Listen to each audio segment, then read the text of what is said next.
Algunas escenas en este programa han sido recreadas.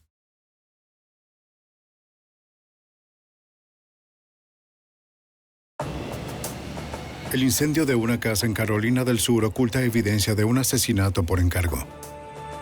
Cuando una segunda muerte es descubierta, la policía conecta ambos incidentes. Y sospechan de un grupo de empresarios que son capaces de asesinar para proteger sus intereses y saldar cuentas. Los agentes deben usar sus propias estrategias y sus propios contactos criminales para descubrir la verdad y detener a estos conspiradores asesinos. La evidencia se acumula, no hay sospechosos evidentes. Asesino serial en fuga. Ted Kaczynski es arrestado.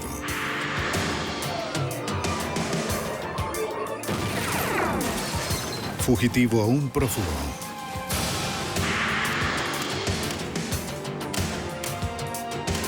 Los archivos del FBI. Los asesinatos por encargo son un crimen complejo. Para resolverlos, no solo se debe ubicar al criminal, también a quien hizo el pago. En Carolina del Sur, una muerte dictaminada como accidental la primera vez no fue un accidente, pero eso solo era el comienzo. Soy Jim Carlson, exdirector del FBI en Nueva York. Agentes descubren codicia, traición y negocios turbios, y también que los lazos familiares algunas veces también pueden estrangularte. Confianza deshecha. En este episodio algunos nombres han sido cambiados.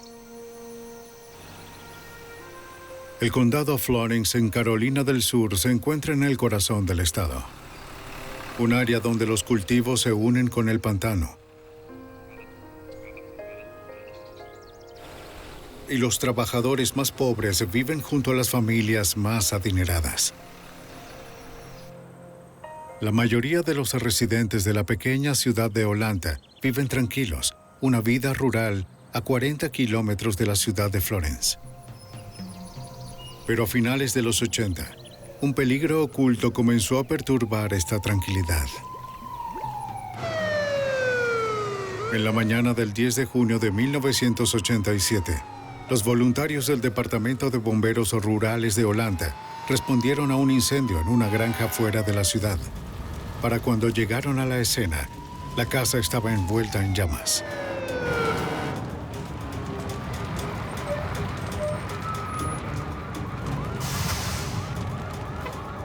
Era la casa de William Graham, un agricultor de tabaco adinerado muy conocido en la pequeña comunidad. Los bomberos lucharon para controlar las llamas, sabiendo que el anciano Graham vivía solo y podía estar dentro. Central a comando, adelante, 11C. Bien, estamos a punto de vencerlo. Solo las llamas de la parte delantera. Después de 90 minutos, finalmente extinguieron el incendio. Los investigadores registraron la casa destrozada. Y en la habitación encontraron el cuerpo de Graham tendido en su cama, carbonizado.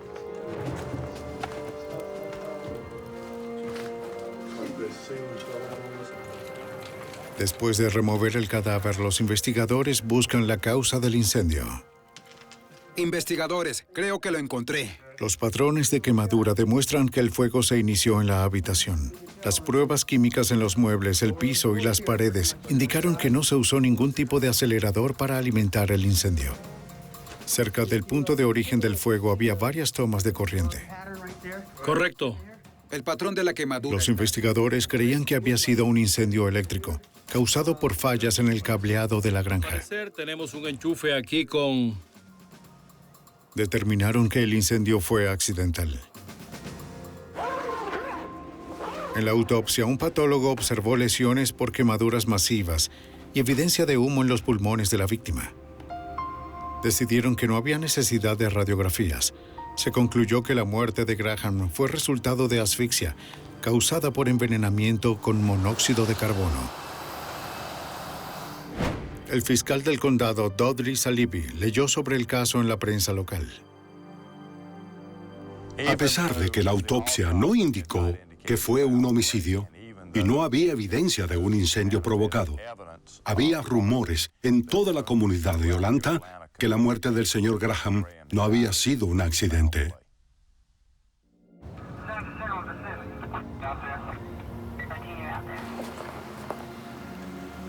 Los investigadores del alguacil atendieron los rumores y entrevistaron a los vecinos y amigos de Graham. Señor, así es. Somos del departamento. Algunos mencionaron que Graham había llegado a estar paranoico sobre un complot para asesinarlo. Pero la policía no encontró pistas sólidas para solicitar una investigación por homicidio. Pasamos un buen rato compartiendo. Después de revisar cada pista, la oficina del alguacil cerró el caso.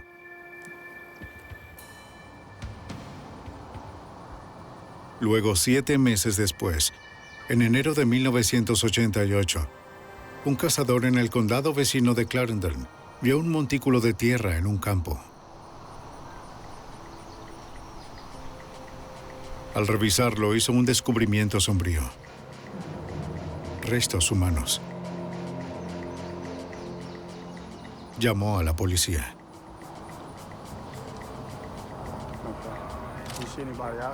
Los investigadores determinaron que el cuerpo había sido enterrado a solo 25 centímetros de profundidad y probablemente desenterrado por animales carroñeros. No habían pruebas en la zona para determinar quién era la víctima o cómo murió.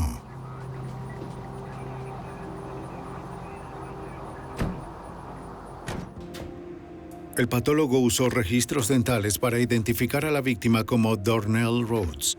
Informó que había desaparecido un mes antes. Rhodes había recibido un disparo en la espalda, 2 veces en la cara y 5 veces detrás de la oreja izquierda. Un asesinato cruel, en especial para esta comunidad tan tranquila. En ese momento nadie tenía ningún motivo para conectar esto con la muerte en el incendio del agricultor 7 meses atrás. El departamento del alguacil del condado quería incluir más recursos debido a la extrema violencia. Se comunicaron con la División de Cumplimiento de la Ley de Carolina del Sur, conocida como SLED. El exteniente Gary Martin, uno de los investigadores expertos en la sede de SLED en Columbia, sabía que debía prepararse para cualquier cosa. Siempre debemos esperar lo inesperado. Las cosas no suelen ser lo que parecen. Y siempre puede haber circunstancias adicionales alrededor del caso.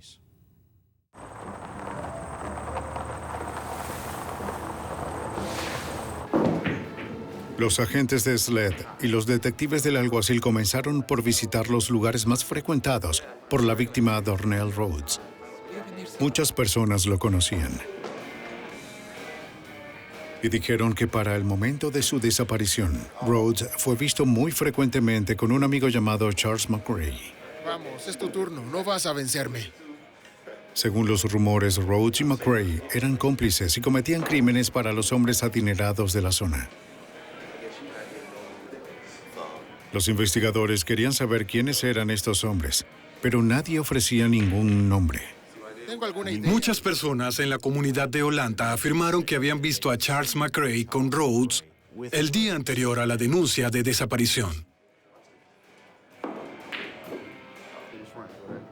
Los investigadores descubrieron que después de que Rhodes desapareció, McRae insinuó que él lo había matado. Para conocer la verdad tras los rumores, los investigadores necesitan conversar con Charles McRae.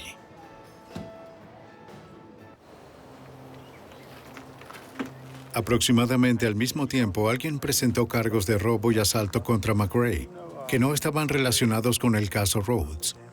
Detectives del condado Clarendon deciden arrestarlo bajo esos cargos y esperan hacerlo hablar sobre Rhodes. Puede y será usado en su contra. Tiene derecho a un abogado y que éste lo acompañe mientras es interrogado.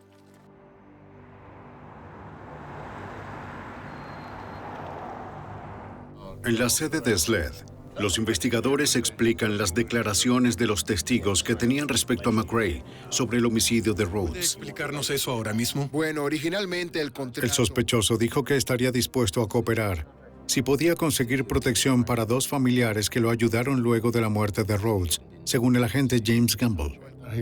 Dijo que su sobrino lo había ayudado a deshacerse del cuerpo y que utilizó el auto de su hermana y no quería que su familia estuviera involucrada o fueran acusados de ese homicidio porque no eran culpables.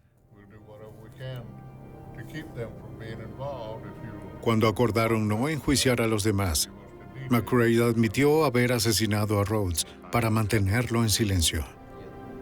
Explicó que Rhodes estuvo comentando con la gente sobre el asesinato del granjero de tabaco William Graham.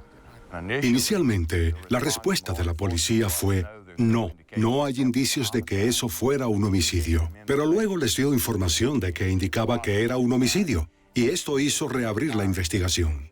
Básicamente, cuando fueron llamados... McRae declaró que fue contratado para asesinar a Graham y quemar su casa.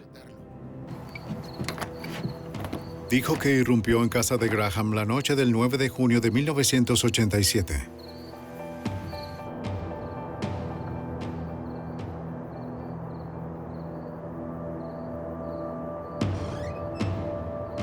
McRae encontró a Graham durmiendo en su habitación.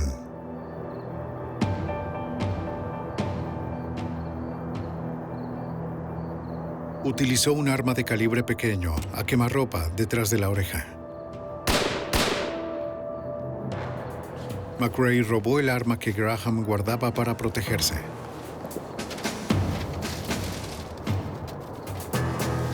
Para encubrir el crimen, apiló periódicos bajo la cama y los encendió.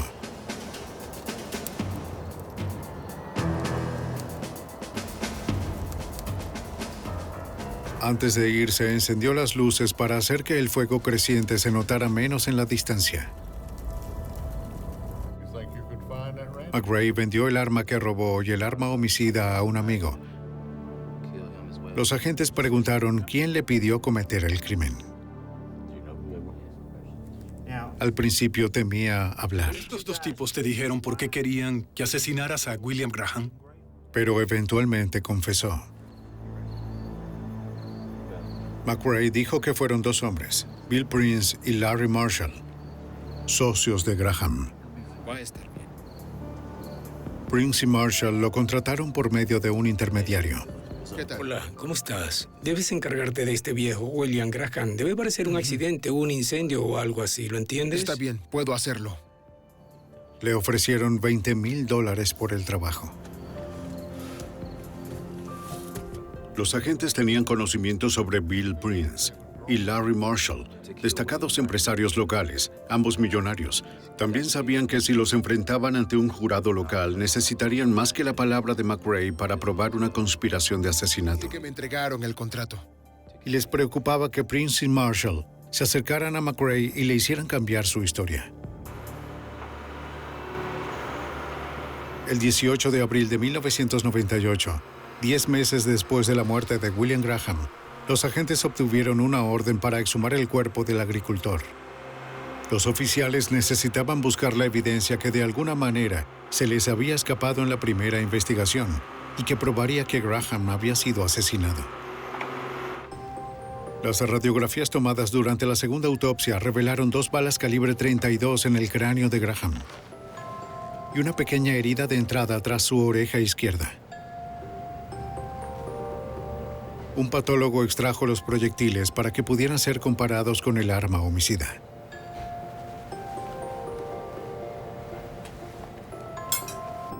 Los agentes recuperaron el arma que McRae había vendido a un amigo. Los examinadores de balística observaron similitudes entre las ranuras grabadas en las balas y en el cañón de la pistola. Determinaron que el arma podría haber disparado las balas que asesinaron a Graham. Más evidencia que implicaba a Charles McRae. Pero los investigadores también necesitaban pruebas contra los hombres que supuestamente lo contrataron. Los ex socios de Graham, Larry Marshall y Bill Prince. La implicación de Prince con la víctima iba mucho más allá de los negocios. Graham fue su figura paterna. Bill Prince había sido criado por William Graham desde que era un adolescente. Se convirtieron en socios de negocios y, como resultado de esta sociedad comercial, obtuvieron una póliza de seguro de $500,000 cada uno. El fiscal Salibi trabajó con los agentes de SLEP para descubrir el motivo del seguro. Descubrimos que el señor Prince se comunicó con la compañía de seguros repetidas veces, inmediatamente luego de la muerte del señor Graham, solicitando información sobre cuándo podía realizar el cobro. De hecho, incluso ofreció trasladarse hasta donde estaba ubicada la empresa y retirar el cheque. Los investigadores descubrieron que Bill Prince obtuvo $500,000 por la muerte de William Graham. Prince también había intentado tener el control sobre los procedimientos funerarios de Graham. Conversamos con la funeraria que se hizo cargo del funeral del señor Graham y descubrimos que el señor Prince se había ofrecido a pagar por el entierro si el cuerpo era cremado, lo cual, por supuesto, habría destruido la evidencia de los proyectiles que aún estaban dentro del cuerpo.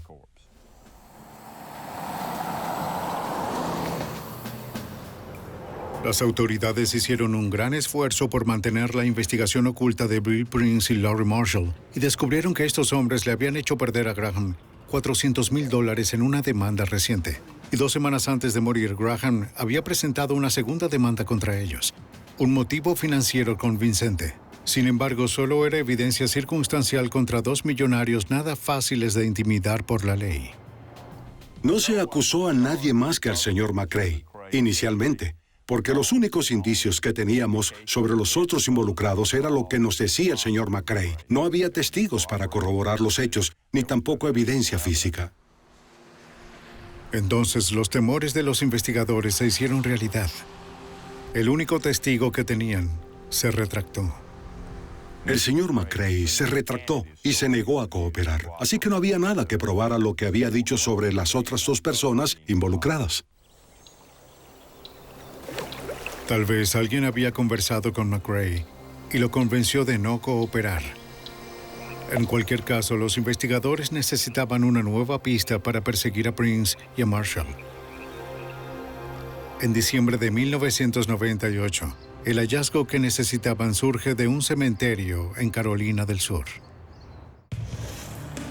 En 1998, los agentes de la División del Cumplimiento de la Ley de Carolina del Sur investigaron un incendio provocado y el presunto asesinato por encargo de William Graham. Cuando Charles McRae confesó el asesinato, dijo que los millonarios empresarios Bill Prince y Larry Marshall lo contrataron para el crimen. Pero entonces McRae se retractó y la investigación se estancó. 8 meses después, un abogado les pidió a los agentes de SLED que se reunieran en un cementerio local. Dijo que representaba a un hombre llamado Fred Peachy Andrews, quien tenía información sobre el caso. Lo principal es que él sabe quién asesinó al señor Graham. Bien, ¿qué es lo que quiere? Está muy nervioso. Lo primero que él quiere es protección. El abogado nos explicó que el señor Andrews temía por su vida por la información que tenía sobre el asesinato del señor William Graham. El abogado dijo que Andrews quería hablar con las autoridades de forma discreta, así que hicieron una reunión privada. En un estacionamiento al día siguiente, Fred Andrews conversó con los agentes James Gamble y Gary Martin. Dijo que solía realizar apuestas ilegales fuera de su oficina, y gracias a eso, Bill Prince y Larry Marshall se acercaron a él por un asesinato por encargo. Ellos se acercaron a Peachy para que él hiciera el trabajo o encontrara a alguien que matara a William Graham, porque pensaban que Peachy tenía muchos contactos en el bajo mundo, porque manejaba estas casas ilegales de póker y viajaba continuamente a Las Vegas y cosas así. Y también tienen a otros... Dijo que Prince le ofreció $20,000 por el homicidio, pero luego le dijo que había contratado a Charles McRae. Cuando McRae comenzó a hablar con los policías, Larry Marshall y Bill Prince comenzaron a llamar a Andrews. Lo amenazaron para que guardara silencio. Fiscal Dudley Salibi. Lo amenazaron para que no revelara lo que sabía. Pero, por el contrario, prefirió conversar con las autoridades. Andrews aceptó ayudar a obtener más pruebas contra Prince y Marshall y colocar una grabadora en el teléfono de su casa. Si el hombre lo llamaba de nuevo, estaría listo.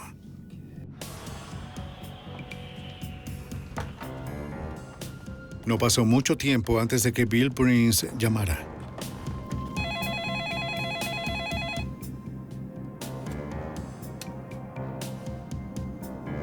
Diga. Pichi, ¿sabes quién habla?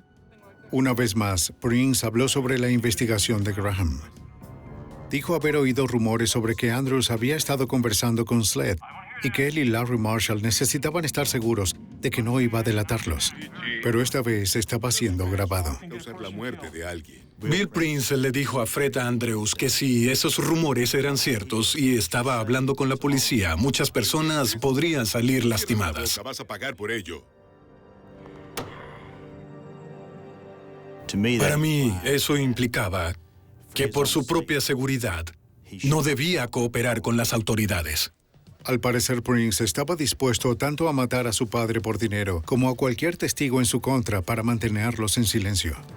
Agentes y fiscales unieron sus casos en uno solo contra Prince y Marshall. Tenían la declaración original del asesino a sueldo Charles McRae, las pruebas físicas de que Graham fue baleado y la declaración de Fred Andrews sobre que Prince y Marshall ordenaron el asesinato, además de las llamadas grabadas de las amenazas a Andrews para evitar que cooperara con la policía en la investigación. Reunimos toda la información que pudimos.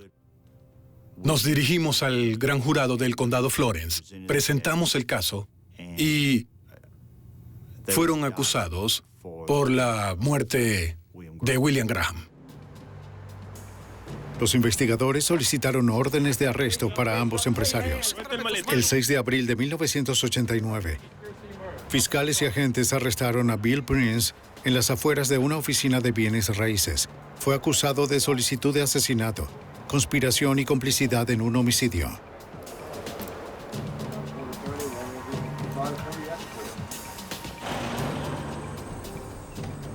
Cuando Larry Marshall supo del arresto de Prince, intentó huir. Señor, ¿podría salir del auto, por favor? ¿De qué se trata esto, oficial?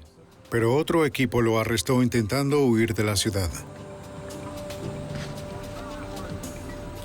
Lo arrestaron bajo los mismos cargos en relación con el asesinato de Graham. El 6 de mayo de 1991, en el juzgado del condado Florence, el juicio de Bill Prince, Charles McRae y Larry Marshall había comenzado. ¿Qué conversación sostuvo con el señor Prince? El testigo clave del estado era Fred Andrews. Él dijo que necesitaba asesinar a alguien y dijo que ese hombre era William Graham. Testificó que Prince y Marshall lo querían contratar para matar a Graham y luego lo amenazaron al saber que McRae estaba arrestado. Sí, señor. Gracias. No tengo más preguntas para este testigo, su señoría. Puede retirarse. El jurado escuchó sobre los dos empresarios que advirtieron a Andrews que no hablara con la policía sobre el asesinato. En este momento, su señoría. Se cierra la sesión. El 14 de mayo de 1991, el jurado local condenó a Bill Prince y Larry Marshall de complicidad antes del hecho y solicitud de asesinato. También encontraron a Prince culpable de conspiración de asesinato, pero no sería suficiente. El jurado condenó a Charles McRae por robo y conspiración, pero sorpresivamente fue absuelto de los cargos de asesinato e incendio. Puede acercarse. Los abogados de los empresarios no aprobaron la aparente contradicción legal. Argumentaron que debido a que McRae fue absuelto del asesinato de Graham, a sus clientes debían practicarles nuevos juicios. El juez aceptó, anuló el veredicto del jurado y liberó a Prince y a Marshall bajo fianza de $100,000. El abogado del condado de Florence apeló a la Corte Suprema del Estado, pidiendo mantener los veredictos de culpabilidad. Después de 2 años de retrasos frustrantes, el Tribunal Supremo de Carolina del Sur emitió su dictamen en diciembre de 1993. El tribunal le otorgó a Larry Marshall un nuevo juicio separado, alegando pruebas insuficientes solo contra él y su intención de asesinar a Graham. Los fiscales decidieron no realizar un nuevo juicio. Había más evidencia de que era Bill Prince quien estaba interesado en buscar un asesino a sueldo para matar a Graham. Para la Corte Suprema, Prince ordenó el asesinato. Legalmente, es irrelevante quién lo lleva a cabo. En última instancia, la Corte Suprema de Carolina del Sur respaldó los cargos de conspiración hacia el señor Prince solicitud y complicidad en homicidio, lo cual acarrea una condena de cadena perpetua. La fianza de Prince fue revocada el 29 de agosto de 1994. Señor Prince. Un grupo de investigadores fue hasta su casa para tomarlo bajo custodia. Su casa. Iba a ser detenido para esperar su sentencia. Pero su esposa dijo que había estado ausente durante días. Los agentes registraron la casa, pero no encontraron señales de él ni de su paradero. No está aquí. La camioneta de Prince también desapareció. Y los investigadores descubrieron que había liquidado una propiedad por $190,000. Tenía ventaja y mucho dinero con el que huir y planificar su próxima jugada. Después de ser declarado culpable de asesinato por encargo, el millonario de Carolina del Sur, Bill Prince, evadió la fianza antes de la sentencia. Conspiración para el asesinato. Días después, un policía del estado de Carolina del Sur respondió una llamada sobre un vehículo abandonado. De matrícula BEN 451. Cuando revisaron la matrícula, descubrieron que pertenecía al fugitivo Bill Prince. Estaba estacionado en el bosque cerca del lago Santee, en Carolina del Sur, camino a Georgia. Dos interestatales principales, la 95 y la 26, hacen intersección dentro del área, un fácil escape en cualquier dirección. Sí, es de la misma matrícula. Creyendo que Prince había huido del estado, las autoridades contactaron al FBI en Columbia, Carolina del Sur. El agente especial Joe Joginer fue asignado al caso.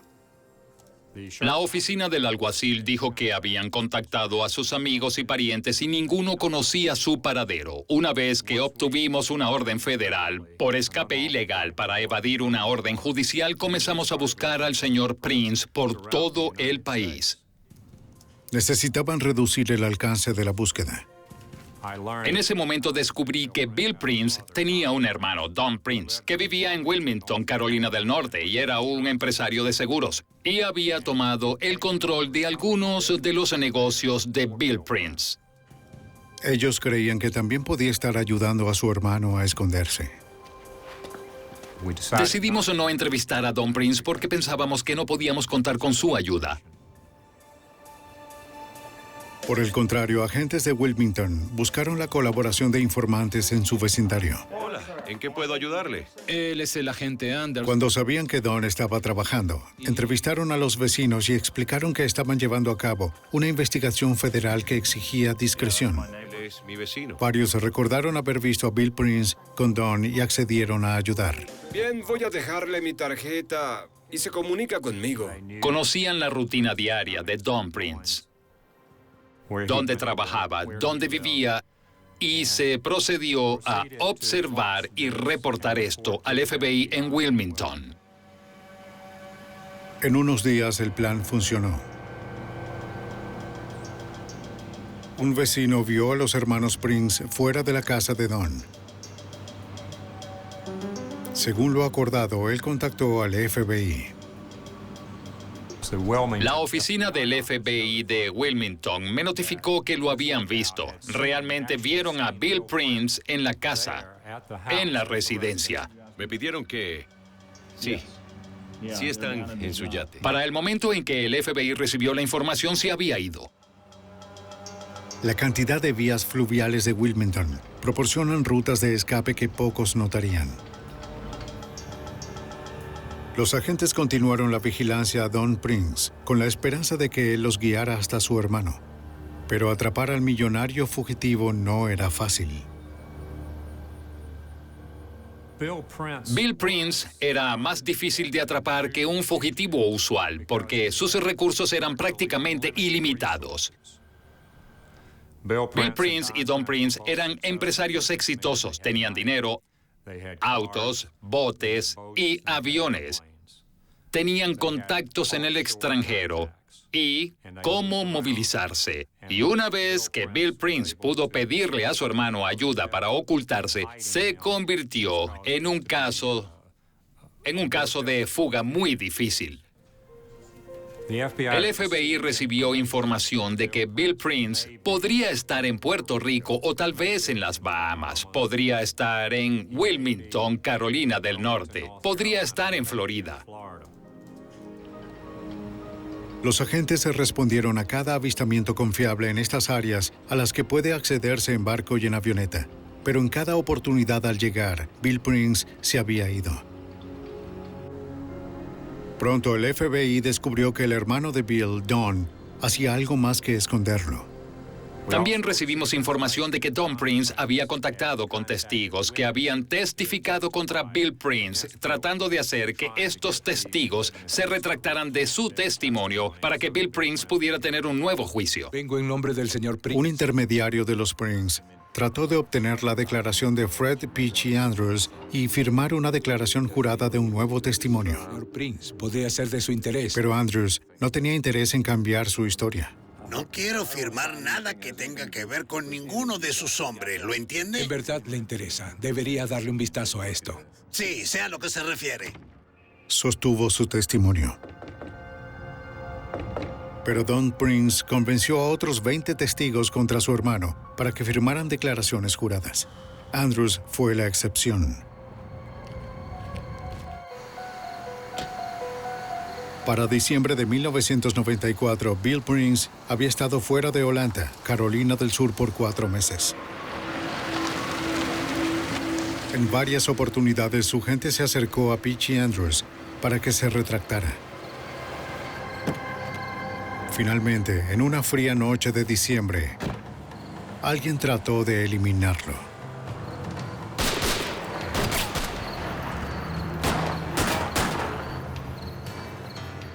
Peachy informó a la oficina del alguacil del condado Florence que alguien le había disparado en su residencia. Esto fue una consecuencia, supongo, de haber testificado contra Bill Prince. Sin embargo, nadie fue capturado jamás. No se hizo ningún arresto. Después del ataque a Andrews, Larry Marshall acudió al FBI por protección, temiendo que Prince lo asesinara. Los agentes necesitaban encontrar al fugitivo antes de que lastimara a alguien más en la comunidad. El FBI tenía un informante cerca de Prince, quien temía ser visto hablando con la policía. Así que le dieron un número telefónico de una operadora dedicada en la delegación, en la cual podía dejar su información en una grabadora. En agosto de 1995, el informante llamó. Tengo un número para ustedes. Es un beeper. 423552769. La dirección de facturación del beeper era una habitación de motel de Knoxville, Tennessee. La oficina del FBI de Knoxville envió un equipo de vigilancia al motel.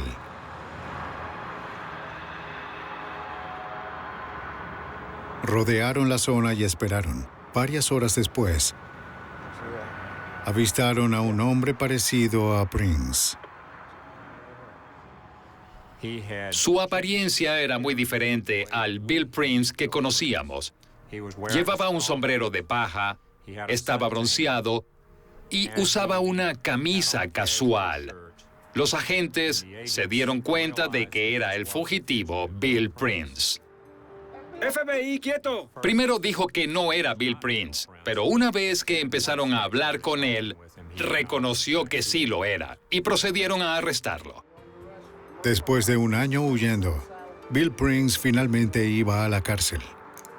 Pero incluso la prisión no detendría sus solicitudes de violencia.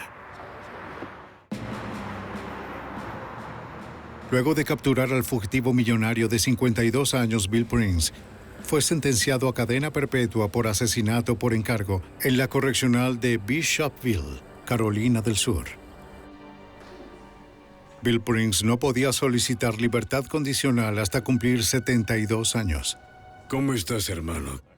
Su hermano Don solía visitarlo. Nada bien. En ese momento, al convicto se le permitían visitas no supervisadas. Necesito cambiar las cosas. Las autoridades no tenían idea de lo que hablaban. ni de lo que estaban planeando.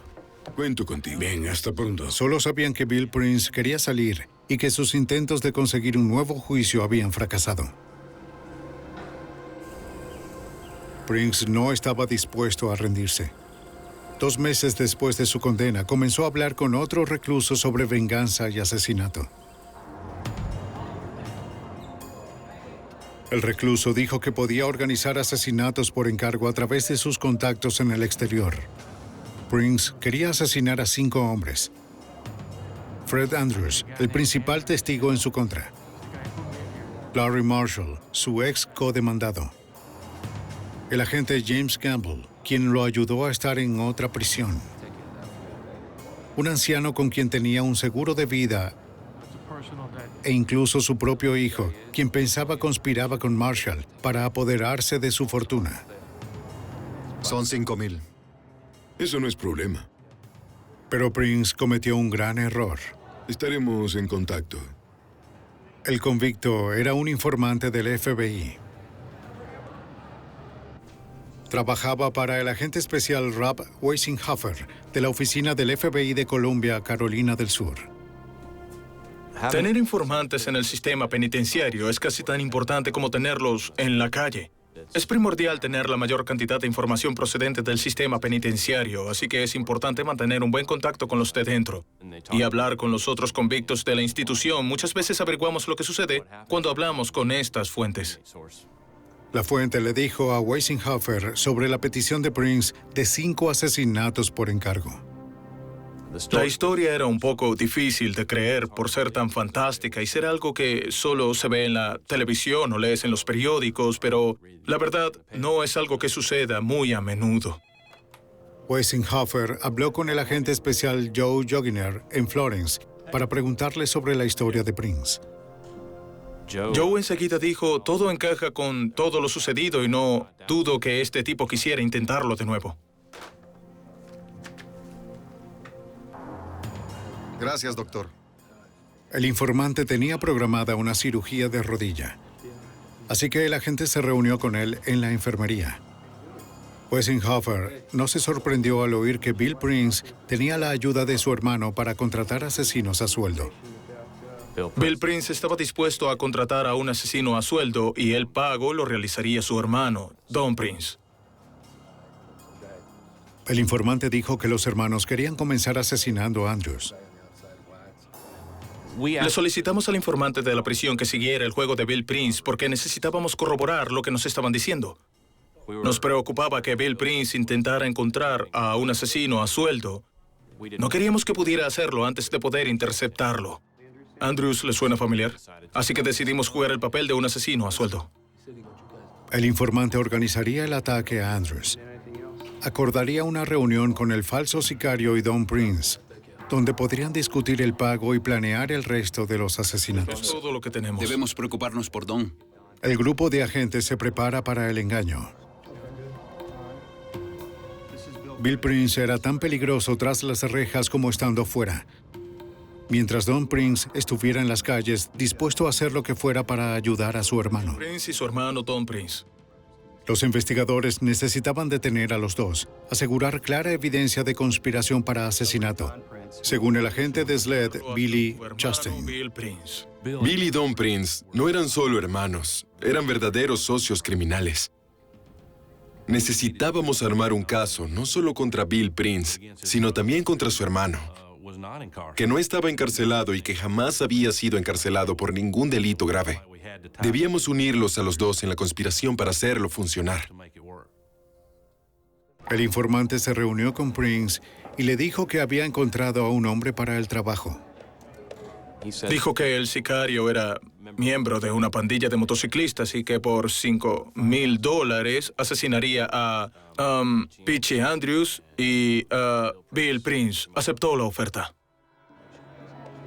El informante le dijo que solo necesitaba saber dónde vivía Andrews. Bill dibujó un mapa para el informante. Luego de recibir el mapa que nos envió el informante, lo verificamos. Era real. El mapa guió a los agentes directamente a la casa de Fred Andrews. Más evidencia circunstancial de la conspiración de los hermanos. Señor Andrews, FBI. Los agentes conversaron con Andrews y le informaron sobre el plan en su contra. No, señor, no tenemos tiempo. Le ofrecieron protección a Andrews. Lo traeremos de vuelta. Le pidieron ayuda con la operación encubierta.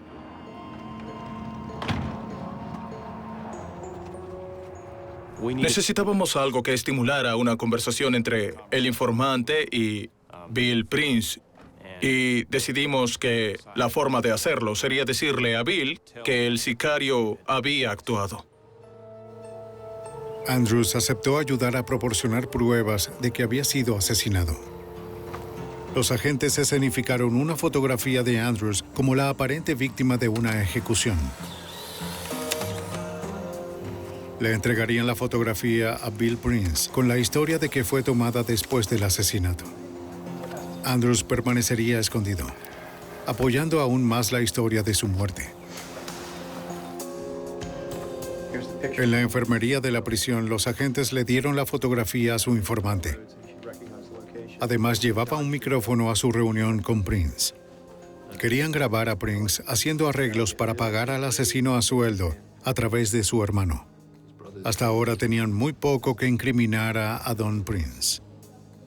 Debíamos demostrarle a Bill que el asesinato realmente había ocurrido. Así él podría comunicárselo a su hermano, quien era el hombre que permanecía oculto en este trato. Porque él era astuto y siempre trabajó a la sombra. El informante se reunió con Bill en el patio de la prisión, entregándole la fotografía del asesinato. Pero había un problema. Prince dijo que no creía que el de la fotografía era Peachy Andrews, ya que su barba se veía diferente. No puedo identificarlo. Te aseguro que es él, te lo aseguro. Una complicación más en un caso frustrante. Luego hablamos. Investigadores de Carolina del Sur falsificaron el asesinato del testigo del gobierno Fred Peachy Andrews, tratando de capturar a los hermanos Bill y Don Prince en el primero de 5 complots de asesinatos por encargo. No fue suficiente.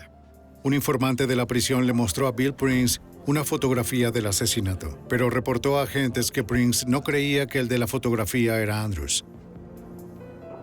El agente especial Rob Weissenhofer necesitaba convencer a Prince y grabarlo. Bill Prince hizo varias preguntas. Una fue qué tipo de anillo llevaba Peachy Andrews y cuál era la matrícula de su auto. Lo haremos de nuevo. Los agentes le suministraron al informante los detalles que necesitaba y lo enviaron a reunirse nuevamente con Prince. El informante le dijo a Prince que acababa de conversar por teléfono con el sicario. Le dio la información solicitada sobre el anillo y la matrícula. Tiene un Oldsmobile azul matrícula NEB 531. Prince continuaba escéptico. Le dijo al informante que necesitaba más pruebas. Estupendo. Otro día en el paraíso. Quiere más pruebas.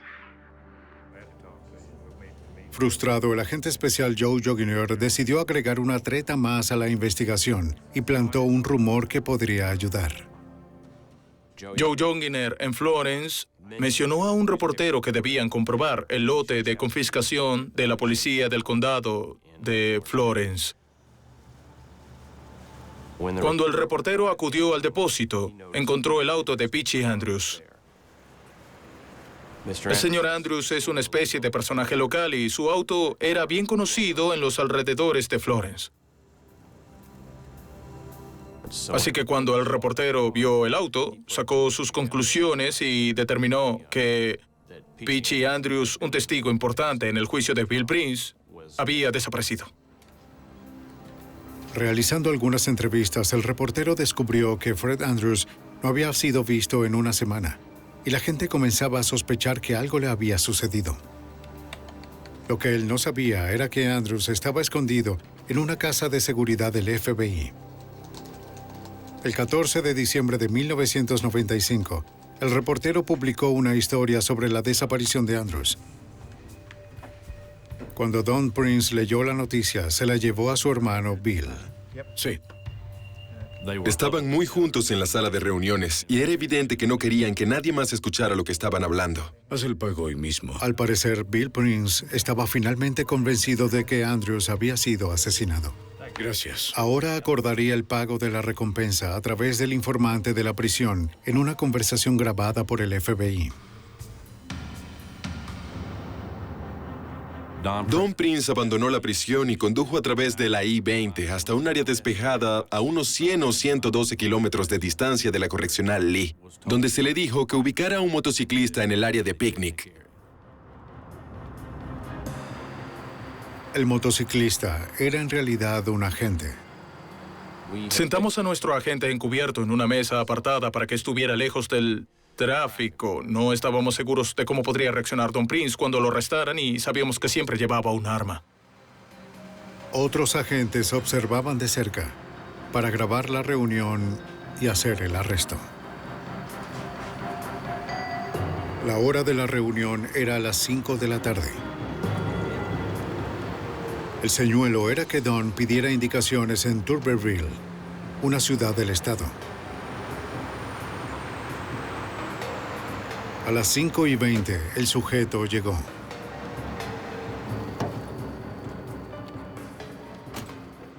Don Prince se acercó y preguntó cómo llegar a Tuberville. Debe ser Don. Así es, soy yo.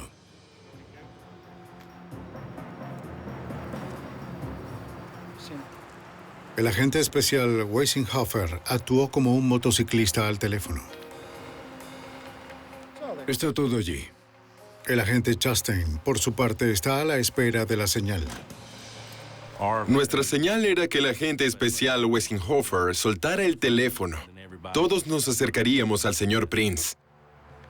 El agente encubierto dijo que estaba listo para el asalto contra Larry Marshall. Pero Prince dijo que quería esperar hasta que las cosas se calmaran. Como quieran. Estaremos en contacto. El agente especial Weissenhofer soltó el teléfono y confrontó a Prince. ¡Manos arriba! ¡Manos arriba! ¡Vamos! ¡Quiero ver tus manos! Cuando me acerqué, Don Prince levantó sus manos e intentó acercar su mano izquierda a su bolsillo. En ese momento lo tiré al suelo y entonces pudimos efectuar el arresto. Vamos, amigo. Ambas manos en la espalda. ¡Vamos! Luego de arrestar a Don Prince y colocarle las esposas, lo levantamos del suelo y, mientras lo levantaba, dijo las cosas que haces por tu hermano. Y en ese momento entendió cuál sería su destino. Los agentes retiraron el arma de Don de su auto. Su hermano Bill estaba esperando noticias sobre el pago. Pero por el contrario, recibiría la noticia de que su hermano fue arrestado y sus días de planificar asesinatos por encargo habían acabado. Los hermanos Prince son los hombres más feroces que he visto en mi vida. Bill y Don Prince son asesinos sin corazón ante nuestros ojos y también ante los ojos de la corte. Bill Prince, quien ya cumplía una condena de cadena perpetua, fue condenado por conspiración para cometer homicidio y sentenciado a 22 años adicionales en una prisión federal. Su hermano Don fue sentenciado a 17 años y medio por su participación en el complot. Fue un gran esfuerzo en equipo entre SLED y FBI y, de hecho, logramos salvar algunas vidas. Es gratificante cuando te das cuenta al final del día que las personas podrían haber sido asesinadas de no haber estado allí. Cerrando celda 6. Bill Prince fue trasladado a segregación administrativa. No más visitas sin monitoreo, ni más conspiraciones.